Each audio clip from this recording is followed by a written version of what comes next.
So, hi guys, let's answer the most common question after intimate procedure. So, gaano katagal bago makabalik sa normal? So, ito yung mga simple explanation natin dyan, guys. So, para sa surgical procedure like labiaplasty, vaginal tightening, and perineum tightening, so 5 to 7 days, bawas na yung mga swelling dyan. So, meron kayong follow-up check-up na kailangan yung balikan para ma-check yung condition nyo. And 2 to 3 weeks, heal na siya. So, minimal discomfort meron pa, but 3 to 4 weeks, pwede nang bumalik sa normal activities at safe na. For non-surgical naman, like HIFU or yung whitening natin, halos walang downtime yan.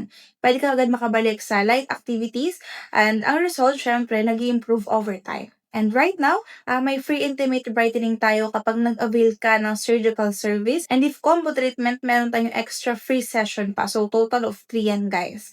So, kung interested ka, message lang sa Diva Aesthetic para ma-share namin yung mga real result at mabigyan ka namin ng mga feedback.